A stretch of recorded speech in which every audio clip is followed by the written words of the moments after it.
Okay, so we are live. So, Karita, I don't think I've actually said your name. It's Karita, right? Is there Yes, a... correct. Okay, perfect.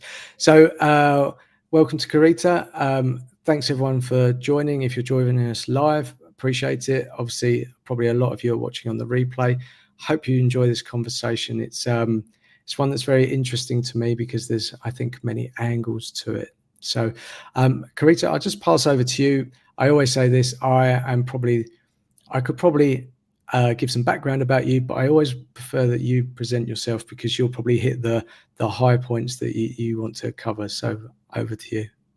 Okay. Thank you, Colin, and I'm excited to be your guest. My name is Karita Nyberg. I'm from Finland, and I'm the founder of Keys to Balance.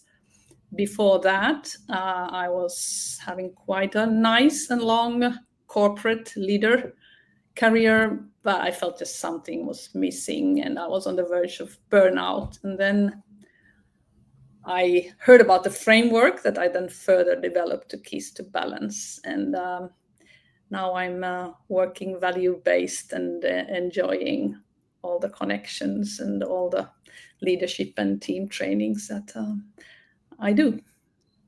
Amazing. So just the word burnout sticks in my mind because I live in Luxembourg and burnout is on the rise, so much so.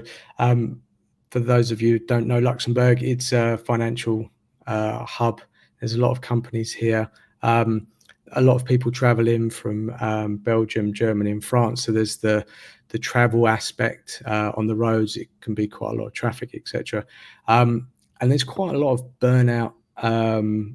Sort of just the rise of it, even in senior management, which oftentimes is an area that is either kind of kept quiet or we don't talk about for some reason. But from your perspective, when you said you were feeling burnt out, was that a slow thing or did it come quick? What were there warning signs for you, and what was the turning point for you to go and find this other way, this other path? Right. Actually, it was the second time already in my early 20s. I've been the good girl with the A's and tens at school. And I noticed that I was fulfilling my parents' manuscript and felt a bit lost. So in my early 20s, I started to dream about my death. And that was quite interesting because it was a series of beautiful dreams. And then I was something more in life than just being a workaholic. So that was sort of the first wake up point. But it just lingered in the back of my head. And then I continued my career and I loved it. I was head of marketing in many companies, then got a family. My husband stayed at home with the kids so I can focus on career. And then 10 plus years later, I really felt that something is missing and I was not happy with my work. Even from the outside, everything looked nice and, had a lot of opportunities. But from a value perspective, I felt that there's a calling for me. And my body started to have quite some symptoms. So I got a migraine for 7 days, and I had never had a migraine. And there were sort of those signs of that now I'm off. So then I made a decision that, okay, I'm open to see where I'm sort of guided. And then I found a framework that I further developed to the Keys to Balance method. And ever since 20 plus years ago, it just puts a smile on my face when I can talk about how it can change people from the inside out. Do you think the smile it puts on your face, is that because of what it did for you, or that you can see how it helps other people, or is it a combination of both? It's both, but even more when I can really support and help others. That's where I feel that I'm on a mission to transform workplaces. So that gives me so much joy, because there have been a lot of tricky situations, and then when I've been called in, the transformation happens very fast. So it's like a superpower. I can sort of tune into people and connect on a deep level and help them connect with themselves, because if that connection is lost, then you're like living with a mask on, and you're on autopilot, which means that you're probably distancing yourself from your core. And at some point, it takes its price. And for some, it's burnout, and for some, it's just feeling lost or off, or some are angry and reactive all the time. So it's those hidden programs, your fear patterns can start running your life. And that's one of the 9 keys where I can help people tap into their full potential. Okay. So I think we're going to go maybe over those 9 keys a bit later on, because Okay. I'm quite curious about those Okay. if we can, unless it's the secret sauce that we're giving away. But No problem. this part about the feeling it in your body, this is actually something that's, so I got to speak to a guy I worked with, and he went through burnout. Um, uh, he was very motivated, kind of always seemed switched on. Um, and I think his mind was running the show for a long time. And then his body said, no, enough. And I think this caused a lot of frustration in him, because even as a teenager, I think, he was quite, he was very a high achiever in terms of sports, etc. He was an entertainer, so very musically orientated, and he would always push himself, like longer nights. His mind would just keep driving him, and it wasn't until his body said, "No, enough." Yeah. And I think once he got that burnout, he he wanted to try and get back quicker, but his body Yes. said no. His body was, we say the body holds the score. So and I hadn't really ever made this connection until maybe a few years ago. I just thought your mind was running everything, but I realized that actually your body holds so much. We take Yeah. emotions, we take feelings, take everything, and we wear Yes. it inside our body. We oftentimes we suppress stuff, and so there is this connection between mind, body, and I'm not sure if they're all equal level, or one balances out the other at certain points. So what's your thoughts on that? I feel we really need to connect with our body, but also our heart. Sometimes the longest path is from your head to your heart. And when you Okay. speak from your heart, from your authenticity, that's when you feel more alive than just that it is mental concepts or something you read or learned. So also this method, I've gone through it through my body and through my heart to really feel into that. So it's lived experience and not just learned behavior. And I think the body is super wise, but sometimes we shut down the message until it becomes so loud that we cannot ignore. And then maybe we are already on the other side of that boundary, and then the recovery is much slower. Luckily, I was not yet sleep deprived or so I could fully function, but I just felt that something is really off. Yeah. So there's a few directions I want to go, but I think this part about awareness. So I've said for a long time, awareness is like a superpower. Um, if you if you can cut the noise out and be aware of what's going on in your environment, in yourself, in your brain, in your body, I think that's really, and if you can create some space for that awareness, just even if it's a fraction of a second, it can change the sort of outcome of a situation. I'll give a very simple example. So I have 2 young children, and a little while ago, I was finding that I was shouting at them quite a lot. And they weren't really doing anything bad. You know, they were just doing things that kids do. They wanted to watch more TV, or they weren't listening to me when the first time I said, you know, come on, time to bed. And I realized actually the reason I was reacting was because I'd had some thoughts in my brain. I'd started this business. It was slightly different than what I'm doing now. I was feeling pressure. There was stuff in my past that I hadn't quite dealt with. And these thoughts were sitting somewhere in the back of my brain. And then when I used the front, I'm never too sure about the parts of the brain, but I'd flick to the sort of present moment, look to the kids, and almost transformed those thoughts into that thought, and then immediately that came out of the kids. And happened a few times, and I was like, oh, okay, this is a pattern, something's happening. And so it sent me in a few directions. One of them I realized was sleep. I wasn't getting enough sleep. Two, there was some other emotions, shame and guilt that I was carrying that I needed to deal with. And yeah, and I was being very unkind to myself. But it all started with that awareness. Hasn't all gone away, but I try different methods just to create a millisecond before I react, and that creates the awareness what's really going on, not the immediate reaction in front of me.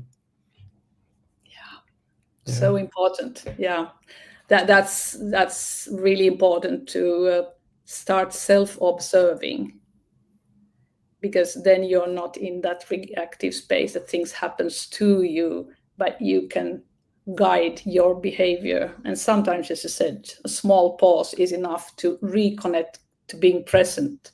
When you're not present, then that's where the fear kicks in, and the comments come out that you didn't plan, or the emotions run high. So yeah, we can choose if we are on autopilot, or if we are behind the wheel steering our vehicles. So self-awareness is in your experiences. So I've tried journaling, and I kind of go up and down with journaling. I tried a new method called the bullet journal, which was sort of planning your week. I don't know if you've seen it. Otherwise, it was kind of narrating as you go rather than at the end of the day. And I found that useful, but I found it quite it encroached on everything. It was like I had to constantly be updating it, and it was useful, but it's sometimes not practical. And there was like, okay, is there, in your experience, is there other methods you can suggest for people to bring that awareness around? There's a lot. I would say it drills down to your personality. For some, it's really to stop and reflect, and for others, it's doing something else where you can sort of feel comfortable, something that puts a smile on your face. That's already like recharging yourself. And for some, it's an interaction with people where you can connect deeper. So I would say it's an individual path. In this methodology, there are over 100,000 combinations, how unique we are. So I'm also appreciating that journaling is not for everyone, or going for a walk is not for everyone, but it's sort of to go on that inner journey to find your strengths, but also what is pausing for you, what is presencing for you. And for me, for example, to recharge is to do a puzzle, or read a moment, or something quite mental. And for somebody else, it's totally the opposite. Yeah. So there's not like one fits all, but it's really to feel, what would you normally feel drawn to when you are stressed out? There's sort of that theme where you get the energy. Okay. I was thinking chocolate when you said that. I'm not sure. Can help, but that's then after that sugar peak. Yeah, exactly. Yeah. So yeah. One of the things and I'm pausing a moment just before we dig into your framework. But this whole idea about perspectives, and like you said, there's 100,000 different ways of doing something. This is very interesting for me because I've signed up for a ton of courses, listened to a load of podcasts and recommendations of doing things, and um, oftentimes you find, especially on social media, there's a ton of people that want to sell you a course that tells you to do X, Y, and Z, get your life on track, etc. And it's only recently, which I've saying that makes me feel a bit silly inside, that I've only just realized that. But because we're all different, we all have these different personality types, experience, backgrounds, whole everything. When someone says something and it sounds like a good idea, it's just maybe not the right fit for us. And that can be very frustrating. So oftentimes I see I want to say atypical people, people that have achieved, and we'll come on to it in a sec. This is where my mind's going. But we talk about success, we talk about balance, especially on social media, and all these what we deem as successful people are kind of put on a pedestal, and then they're basically said, oh, you've got to work such long hours, you've got to give everything of your life over. Yes, there is no balance, you've got to go all in, etc. And I obviously it's a good selling technique. It's and the reward is massive amounts of money or acclaim in some way. But again, I've come to realize their journey is not my journey. How they work, what's actually driving them. And I think a lot of the time, the things that's driving people is not always the good thing. It's like you think, oh yeah, they're a visionary, but actually they might be avoiding something. So that's why they're spending a lot more time in the office. So this world of social media, I think it can be a very good thing where we can share and help people and bring ideas and concepts together. I think the downside to it is that we have all these people that we hold in high esteem, but not and we're trying to replicate them. But really, it starts with us understanding and defining. And you talked about it very much earlier about the values, and this. Yes. What are your values? What's leading you? What's important to you?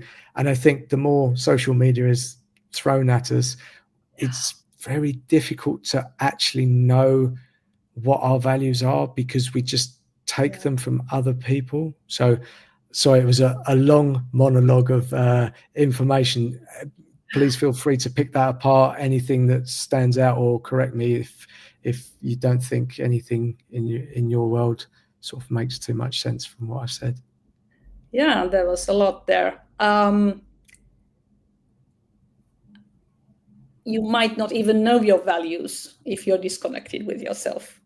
Like you said, it might be something that's been programmed into you. And for myself, that was the case with quite many themes, because I had a very strong mother figure who affected me in the sense that I became a good girl and forgot what are my needs, and not only focusing on others' needs. So when I started drilling down after her passing into that, I talk about the authentic leader's journey, and I noticed that I still had a blind spot myself there, because what's being authentic if you're not fully connected to your core values?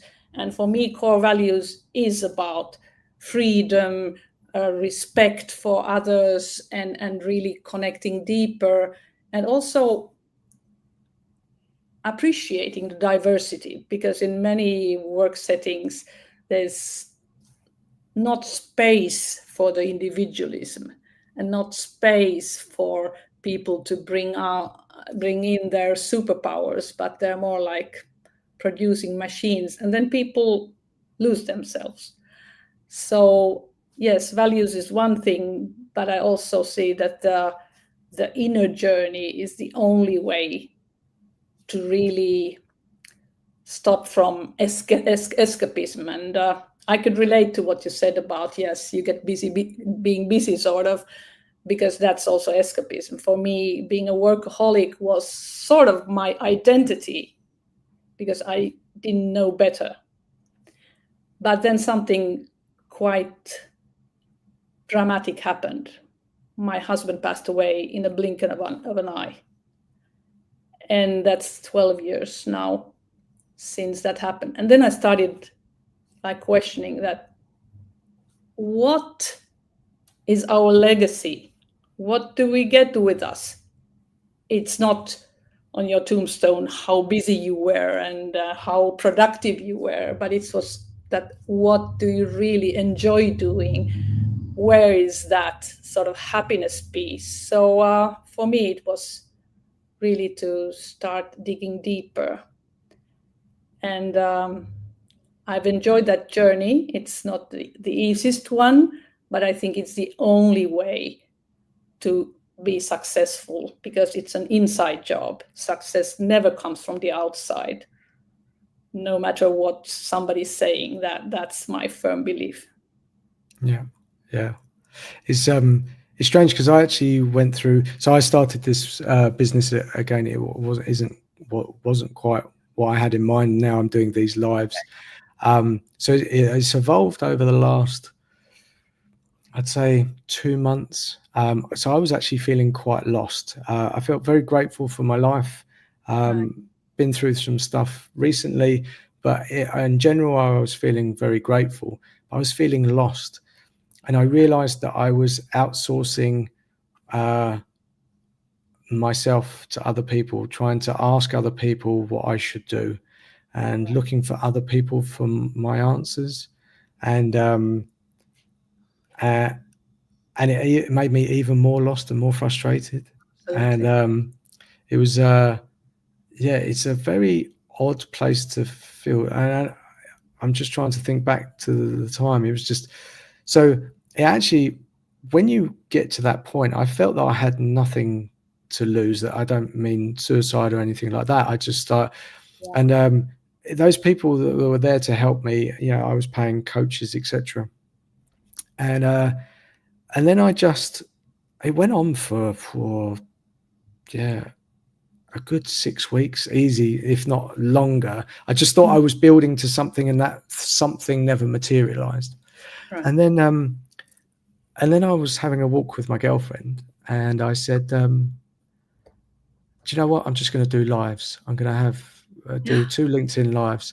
I'm going to get rid of everything else. No other courses, no other thing. I still see the career coach because I think there's value in it. Put everything aside, stop all the other marketing, stop all the other trying to network and all of this. And I'm going to focus on doing this. 2 lives a week, loosely based around business, people, anything around that I think can add value, which is the exact. There's no business plan. There's no okay, I'm going to charge this or sales, anything like that, and which is the exact opposite that every single business guru will tell you. And do you know what? It was the most amazing decision because I took charge of it, also to do something that I love. This for me is almost like I would pay to have this conversation with you. It's that pleasurable that I get to speak to people, especially people I've never even met or would even come into contact with, and just to be able to have a conversation, open my mind a bit further, drill into things that I find interesting, visit concepts that I would never have even thought about. The moment I did that, I was no longer outsourcing my decisions to anyone else. Right. I can't tell you. I want to say it's like a eureka moment, but it wasn't. It was kind of just like, well, I'm just going to do that. And then I started telling people about what I was doing, and I was like, yeah, that feels good. That feels good inside me. And when people don't get what I'm doing, I love that as well. It's very strange. Yeah. No, that sounds amazing.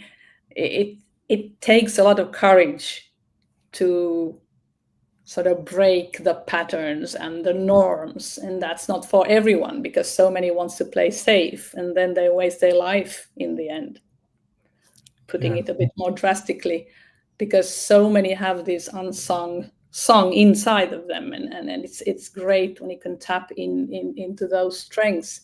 And for me, it's really about giving these aha moments and insights to people that they do the job. It's not for me to sort of pour wisdom into others. It's more to open the gate for people to take what they are ready to take, and some do amazing changes. I've seen people, change a job just because they know that this is the old me, but the real me is not happy here. Why not do something different, or change something in the relationship? Whatever doesn't work, it's a sign, it's a symptom. So I have this motto that if it's light, it is right.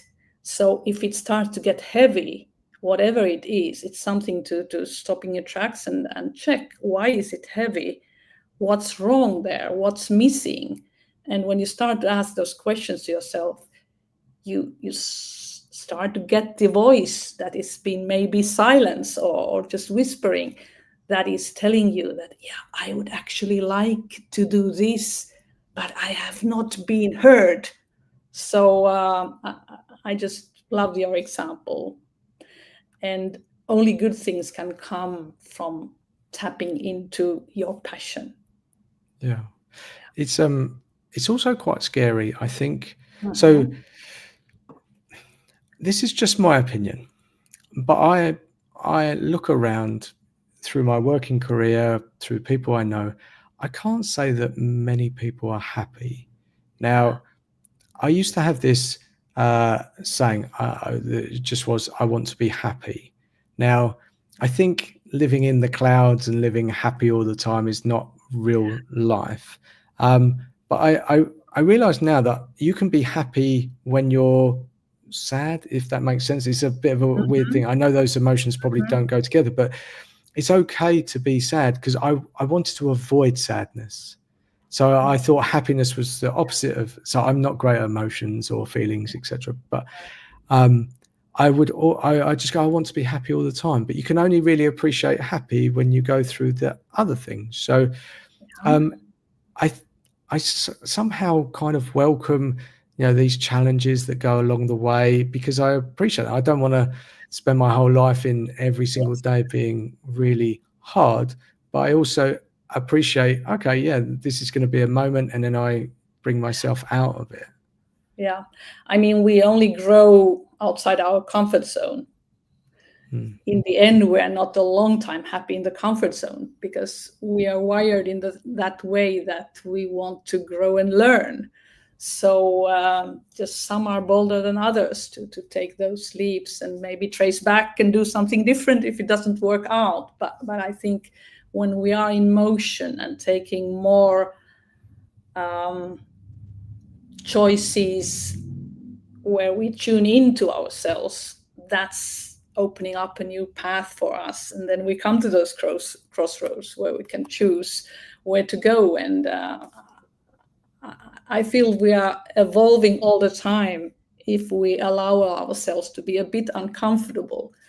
And we live in a dualistic world. So if everything is light, we don't appreciate the darkness, and vice versa. Now, a hot summer, suddenly people appreciate colder weather, and it's also to look at our shadows and understand that the shadows, or our blocks, our fears, are actually helping us tap into something deeper in us, and understand where is the space to grow and connect even deeper behind that sort of program. So I want to touch on purpose sort of led, because you talked about the legacy with your the passing of your husband. So it's obviously a very sad event. And on my search, on my quest for trying to build a business, people will say, just find your purpose and you'll never work a day in your life. And then I've seen this, is it Ikigai? Yeah, Um, yes. I've certified in Ikigai, so I've looked into okay. that. Yeah, I, yeah. I've had challenges with Ikigai because you have to write down what you're good at, what you like, Mm, or mm, something else, what you could get. I can't remember quite and yeah, it's where they all intersect. Um, exactly. but I've never, so I'll give you an example of, so I really like cars. I think it's Hmm. something that me, my brother, and my dad were very much into. We'd have conversations when we were a kid. We go to the motor shows in London, and I will watch a lot of car reviews. I just love them. Um, but then so that's an interest to me. It wasn't actually Yeah. something I felt that was going to be that good. So when I started filling in all this Ikigai, then he says, "What are you interested in?" I was saying cars, and I was Yeah. like, "No, I mean, if you gave me a bunch of cars to drive, I'd be very happy. But that's not the job or the thing that I want to lead." So I found it quite frustrating. It never felt like it quite sat. So am I doing something wrong, or is it not always? Is there other methods? What's Yeah. your guide? I mean, any method is limiting you if you're letting it steer you too much. I would say it's really too good to also question what's for you, because it's not for everyone to look into a specific method. But then again, if you take an inner journey and start to discover maybe a bit hidden traits and strengths in yourself, that's where you become more self-aware, also looking at an ikigai system. So I would say it's more that maybe there's still hidden spots that doesn't fit in that space. So then it's just to drop it and revisit later and see if it feels the same, or then skip it altogether. I mean, we have the free will to look what's working for us, and there's so many different ways to do self-discovery. So on that point, is that when you just finished on self-discovery, I was actually thinking about. So you talked about transformation. Mm, You know, I've actually, so I've been to therapy. An amazing thing to do. I think there's a negative connotation around therapy, as in you can't handle the world, etc. But okay. therapy for me was an eye opener. It was just again, it was the start of that journey for me of self awareness. What's going on? What labels was I giving myself? What was I hiding behind? What was I, trying to make sense of the things in my past? And there wasn't anything, scary monsters, but we all perceive certain things a certain way. Especially now I've got small children. I'm very conscious. I could say something to them very sincerely, but they could take it in the moment and process it in a different way, and Mm. that scares me a little bit. But maybe I have to pay for therapy for them at some point when they're older. Well, But let go of control, maybe, Colin, because sorry, sir. what we try, if we try to control things, then we Yeah, are not in the flow. So yeah. Okay, that's a good approach. I'll give it a go. But having someone else to help guide us, it's a I think for me, it was a great start. Just someone to sort of hold up a mirror, but in a kind way. Um, and so you talk about transformation. So do you work with one-on-one clients, or do you work with groups, or um, anywhere? yeah, both. I focus more on groups. I love groups because there's a lot of more going on, a lot of energy. But then again, one-to-ones are excellent to dig deeper. It's sort of a laboratory for me. In the early days, it was to test out and see what works and then take it into the groups. But now I also have one-to-one clients that just want to go on their journey without the noise of people around them, and I respect that. But already in a group settings, when you have the mirrors of diversity, it can be a faster approach for Okay. change also, because some of the keys are around how to really connect through better communication, better awareness of others' strengths.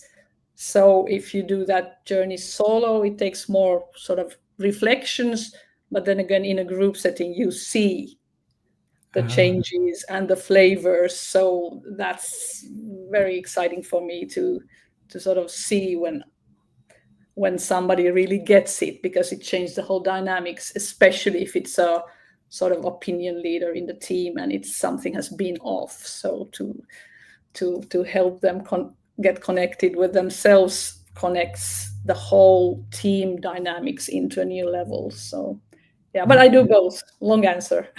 Yeah, no. So the groups are always basically teams that work together, or from the same No, it can company, be or? also.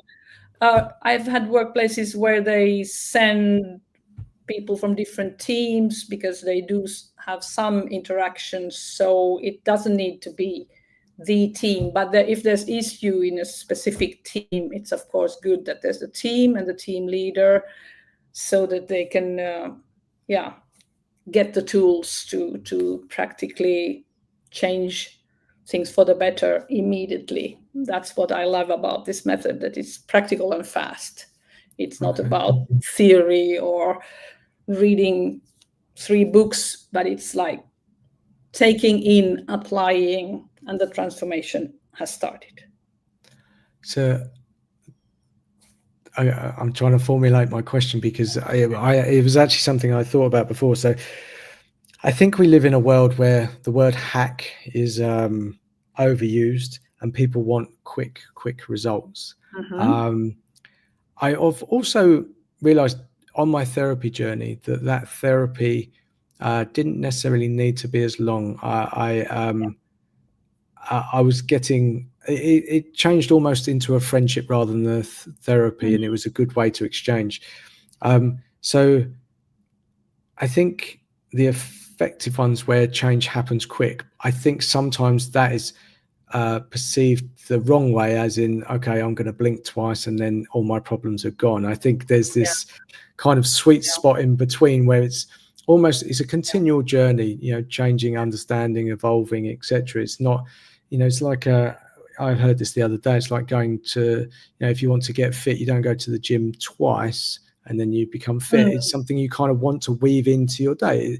You don't need to be a strong man, strong woman entering competitions, but if you can bring that into your life, the transformation can happen quickly in terms of, okay, there's some rapid things that can be done quickly, and I've seen it. I've almost experienced it myself. So, but I just think sometimes people want to wake up the next day and everything be rosy, and I think that's... I totally hear you. But what I was giving example of is that I'm sort of a catalyst for people to wake up and get some tools, and then the work needs to be done, of course. But to have tools that practically change an interaction.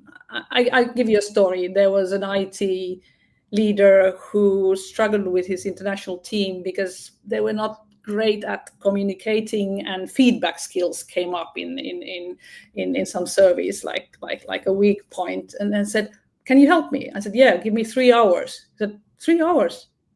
Yeah, give me 3 hours." So we were live with this group, and they had a survey a few weeks after. It 25% the feedback skills had improved, and they enjoy giving and receiving feedback and playing, with new projects together. So the whole dynamics changed when a few people sort of got connected into the group more fully, and that's what I love, when it's sort of something for the better, and it doesn't need to be a half-year process. Usually it's a half day or 2 half days, and there's a lot happening. If I may, another example, recently there was a group that had conflicts in there. They had like many teams, like 20 plus people together, and they had some conflict resolution themes going on, and it was just worsening things. And then I got the possibility to help them out 2 half days.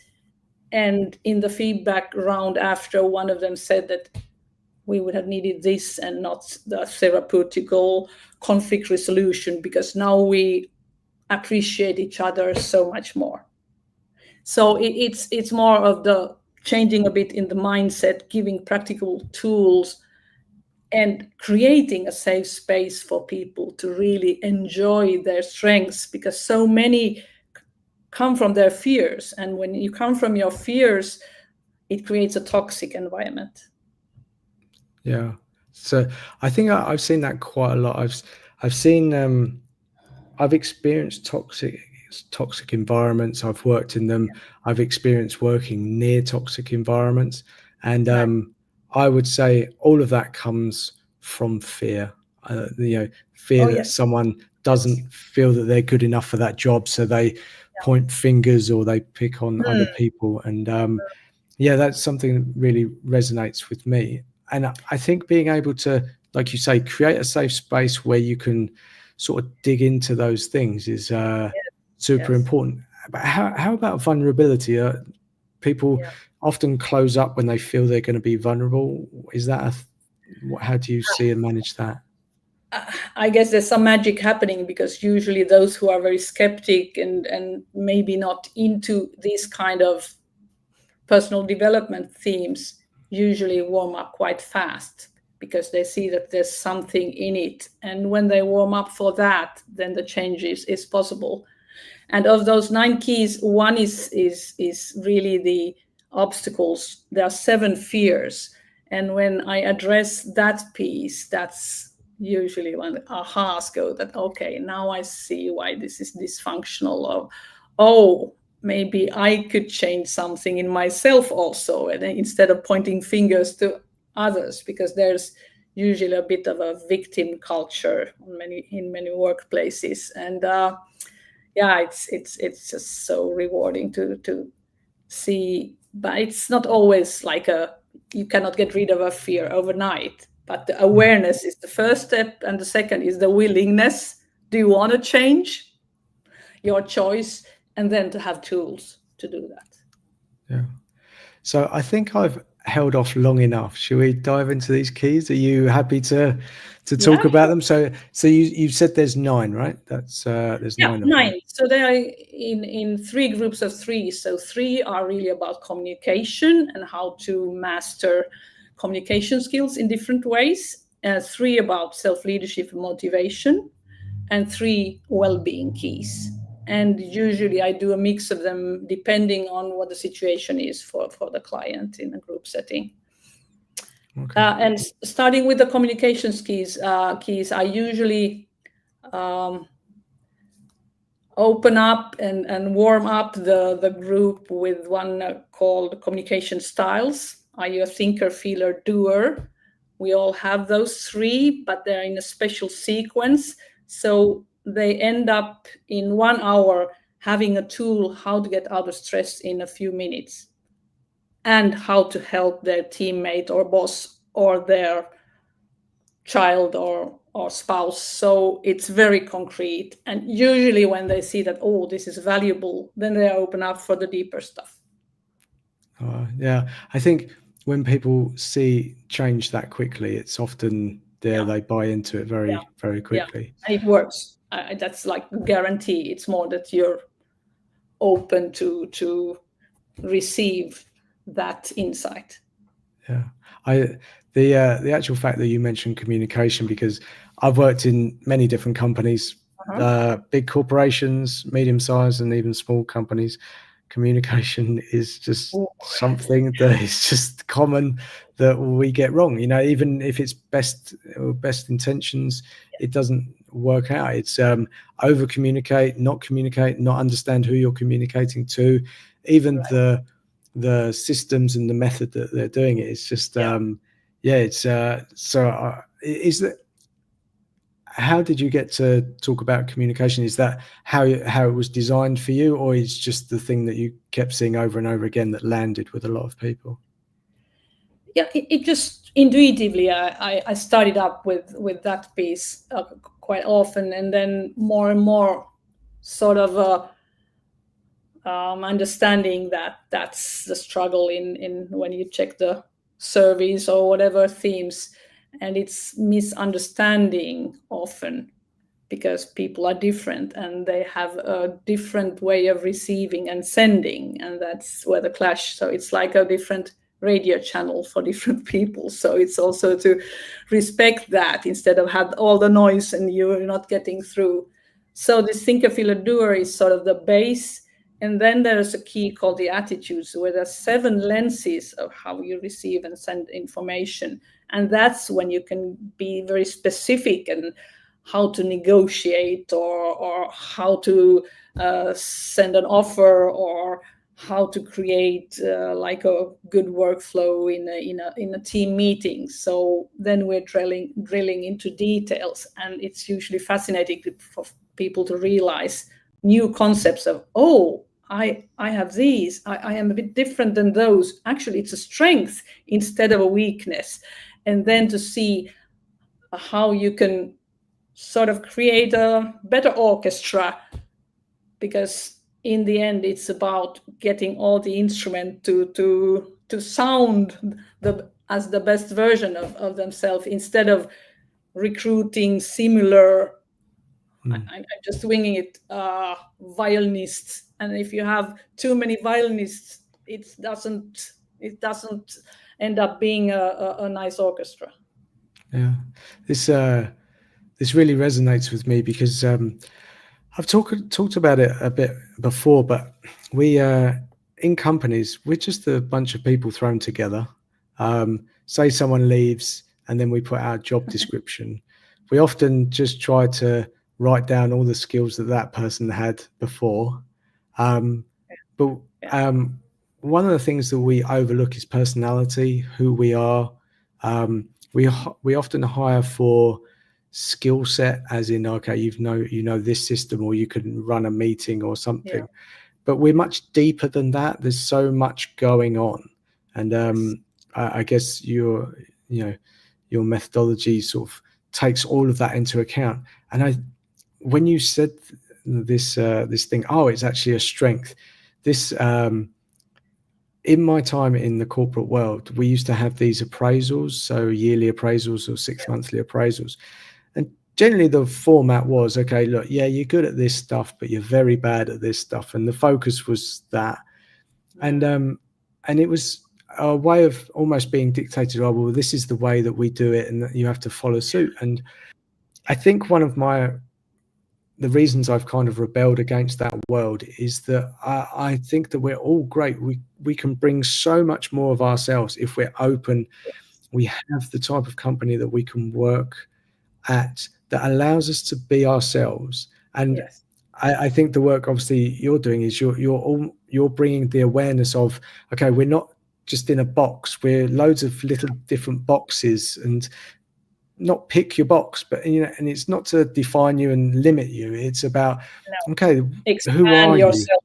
Yeah, Yes. exactly. And go, oh, okay, because I've often found this thing when people touch on my weaknesses. I'm very self-critical, very self-critical. Yeah. And layered on top of that, when someone points out something Yeah. that's I'm not doing well, that really I Yes. take that to heart. And people have then told me, don't take it to heart, which actually makes Doesn't it help. actually worse.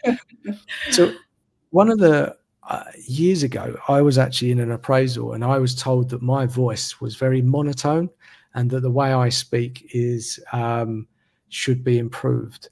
And they used that as a way not to give me a pay rise and not to give me a Whoa. bonus. And I pretty much came out of that meeting feeling very crappy about myself. However, so this was in London. When I moved to Luxembourg, so Luxembourg's full of lots of different languages, people that don't speak English as their natural language actually found the way that I speak very pleasant. They actually asked me to talk to them in English because of the slow tone, the structure of it. I don't think I carry much of an accent. And I was like, oh, okay.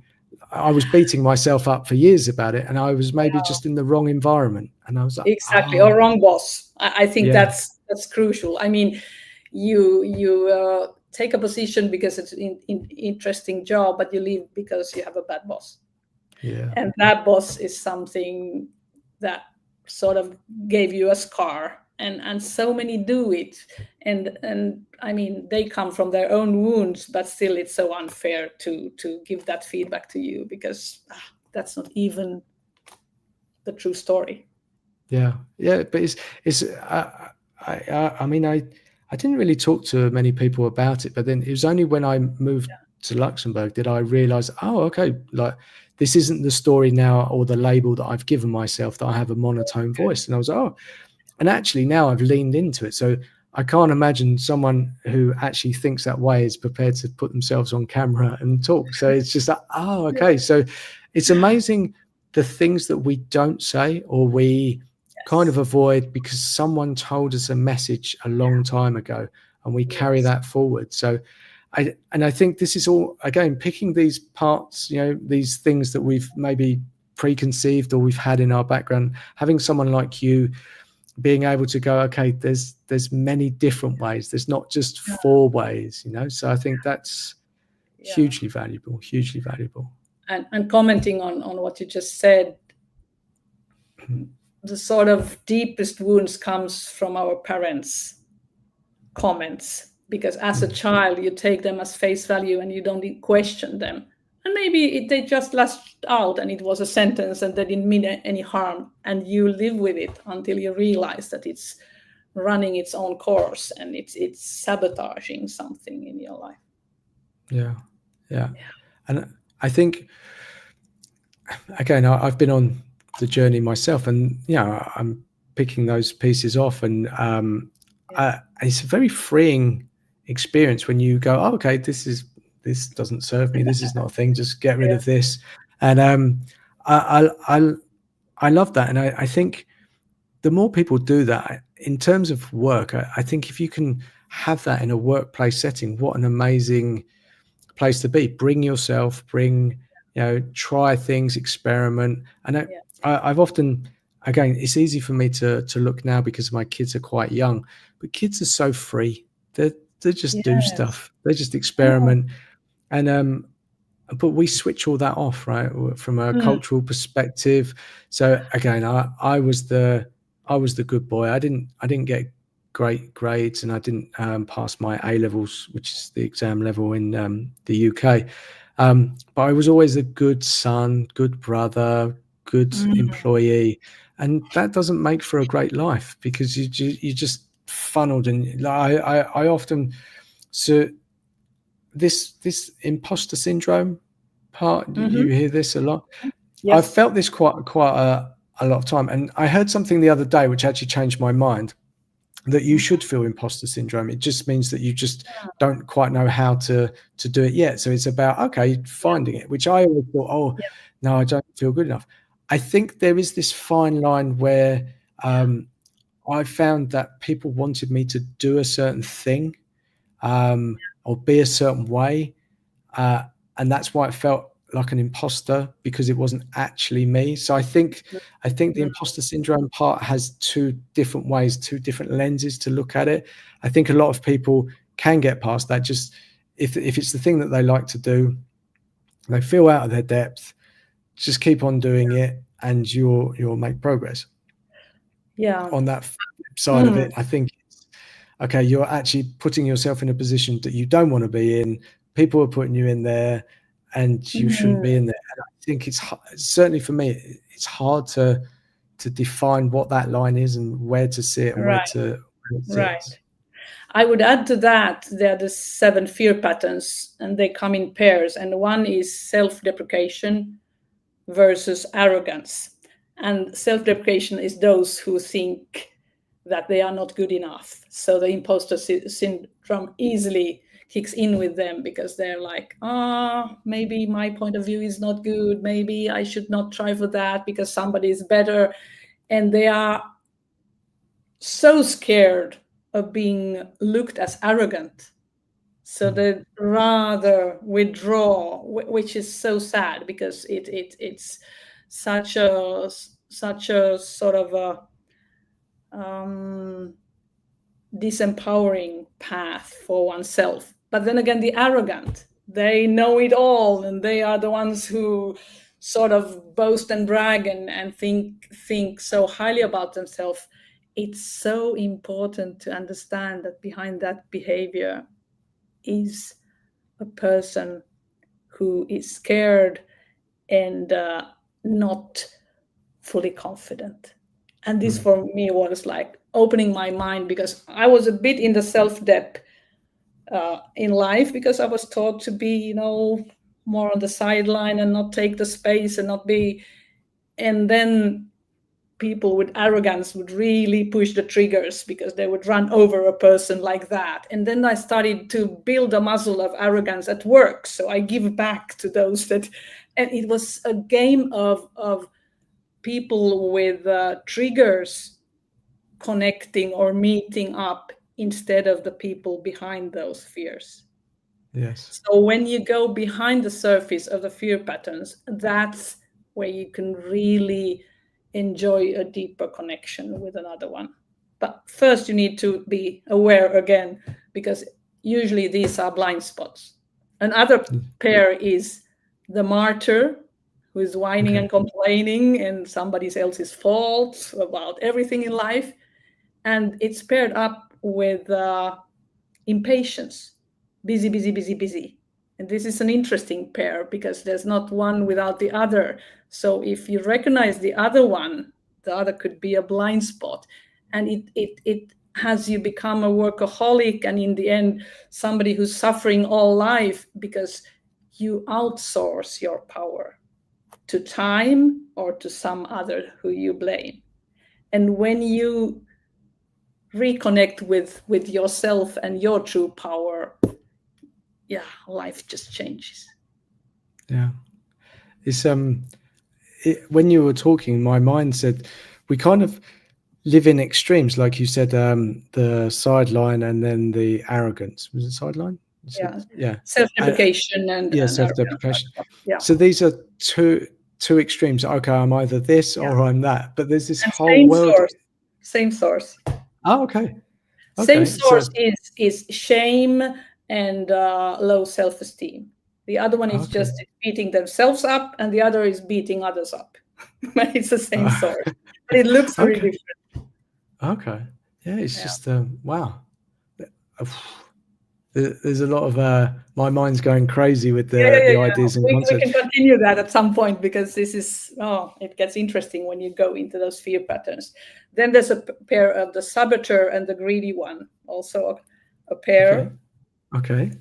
And then the seventh is stubbornness, that usually picks a pair. And then, you're stuck in your beliefs and nothing can change your belief. And that's ugly when you try to get some good changes at the workplace, for example. There's the ones who are like, don't come here, we've done this 5 years, don't touch this. Yeah. Wow. So how does it work in terms of your methodology? Do you need to understand all of this to make a change, or do you just need to understand who you are within all of that to make a change? It's enough to understand who you are, and as a side you get to appreciate the others, because you can understand that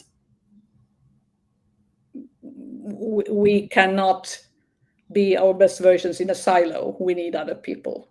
So it Yes. gives both, but you don't need to do the sort of whole journey to become an expert. Then if you want to certify and start training this method, then of course you need to integrate all of them. But it's your own personal journey, even if it would be a team setting. And then I usually sum it up for the leader and say, hey, here are some hints how you get the best out of this person and this person. Use it as best you see, but it works if you apply. Yeah. Because I've had this conversation recently about having coaches in companies, and so often in my experience, coaches come in once in a while. They'll come for a half a day session or 1 day session, Yeah. but most people are high performing in their jobs. We have this again. We often go, okay, well, we don't work in one of these high performing companies, so why would we want a coach? But for me, we're all high performing, we're all bringing a lot, there's always pressure, there's always things you want to grow, want to learn, etc. And why we don't do it in business as we do in sports is a conversation I had the other day. And it's, in sports, if there's a football team, then absolutely it's you'll have a coach. If you're like a tennis player, you have a coach, and you see the coaches with the players. It's celebrated, it's Yes. acknowledged. Yeah. And we're in business, it's like, well, no. And if it does happen, it's not really talked about too much. It kind of sits behind the sort of scenes. Yeah. But I've said this on lives before. If I was a founder out there, or I was a leader, like, I would absolutely want the best out of my people. And just, I think even just understanding people, just a 5% better is going to make things Yes. a lot easier. It's just the start of the journey. And when you said, if a leader wants to understand their people, then they can get more out of them. And it's not about squeezing the lemon until there's no juice. It's just, okay, how do you allow that person to bring as much of themselves as possible to get better results? Because I honestly believe that so many people want to bring a lot more of themselves into work, want to actually show up as who they are, but they're being stopped. They're being blocked by people that don't know or want to dictate. And I'm just like, this is an untapped area that, come on, like, and usually when there's some problem, some issue, then they're like, okay, we need help. But why do you need to go until you need the help? It's sort of, you could prevent, like you can prevent illnesses, you can prevent also toxic atmospheres. And I like your analogy of football. A fun fact: I'm 3-time Finnish champion in Finland in football. cool. And I learned so much from different coaches, and also that even if you had a few good stars in the team, if it wasn't a cohesive team dynamics with clear sort of maps of how to play, it fell short. So you don't need the stars, you need somebody who brings out the best of people, and then you have a group of like a star team, and I think that's more valuable. Yeah. And often, so I have this thing about, so in companies, people go, oh, we don't have, we've got a team together, it's not really working. I often think it's just one person that you need to add that can connect all of these people. And it's not, and so what people do is they go, oh, it's got to be this person that does this and this. It's often not that person. It's someone who is maybe doesn't deliver tangible stuff that much, can't just bash away on a keyboard for hours and hours, but sees people, connects people, can just move things a little bit. And Colin, if it's the leader, it's even more impactful. Of course. Because they have the leader cannot see the value, then sort of people underperform or leave. Absolutely. So I've got one last question, because we're going over the hour. Honestly, we could go on for hours and hours, I'm sure. But I don't know if we actually covered it, but you mentioned one of the last 3 keys was well-being, and I'm interested. Was that part of the emotions, or was that something else? In those 3 well-being keys is this fear patterns, the 7 toxic fear patterns. But there's also 4 pillars that can really balance work and life. So that's a cool key. And then the 3rd is values and worldviews. It explains burnout. If the worldview of a company is, for example, very competing, very US-based, individualistic, and then the people are, we as a team would like to thrive, there's a clash, and the individuals burn out if they don't feel that the group is heard. So, and this was a shortcut. So there's more layers into that. But those 3 keys look at sort of the bigger picture of what is a good environment for us, and what's also our purpose, and where we could thrive. And I need to add, as a final, the key that make the world of difference to me is called archetypes, our source code. I was having a role hat on because that's how I was brought up, and that's why I felt just something is missing, but I could not put the finger on it until I realized that one of the 7 archetypes, the priest, is the one that was longing to be heard, the one who wants to change the world for the better, who is value based, who needs a mission, who really appreciates people and wants to inspire. Once I could tap into that other people saw in me, but I didn't have the space for that in the corporate setting, everything changed. And that's one of the main reasons why I do what I do, because I want to uplift, inspire, and change workplaces and help people tap into their true selves. That is, I think that's a beautiful, beautiful message, and yeah, you can feel it. You know, that's absolutely you, which is something. And it's you know, obviously it took you a while to get there, but it's great that you're actually doing that now and you're enjoying it as well, which I think is, you know, I think more people need to find what their purpose is, right? And that's what this conversation was about. And I think, you know, we kind of get funneled into the wrong area, and I think, you know, we need people like you to help us sort of discover and, you know, sort of lift the layers so we can actually see what's going on. So yeah, Thank you for those words. And those who feel inspired about our discussion, I mean, you can check me out on LinkedIn. I would be happy to have a conversation and see if there's something that could be addressed. So thank you for this opportunity. No, absolutely. Honestly, it was my pleasure. So I was just going to say, so I know you're actually you're looking to train other people on this methodology so you can spread it more. So a I new think focus area. I mean, I love corporate teams and leadership trainings, but then again, to create a legacy, I only have a small team at the moment. I would love to collaborate with training companies or individual trainers, coaches, and pass on this wonderful method and collaborate, because there's so much potential in this, and I'm sort of a bit in the way sitting on it, and now I want to release this to the world because I don't own it, but I'd love to pass on what is working. Yeah. So hopefully the people watching this, you know, if they're into it, either they want to do it themselves or they want, you know, you directly, then they should get in contact. Is the best place LinkedIn or LinkedIn, or put an email? It's my name, Carita.Nyberg, at K like key, K and number 2 B.fi. So it's a shortening from keys to balance .fi, like in Finland.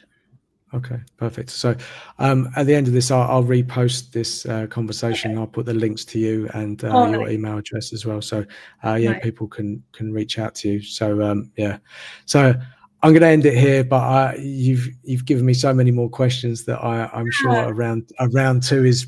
Let's continue at some point in whatever form you choose. Yeah, 100%. So I really appreciate you showing up for me and giving us all this knowledge. You've sparked my curiosity in these keys. So let's see where we take that.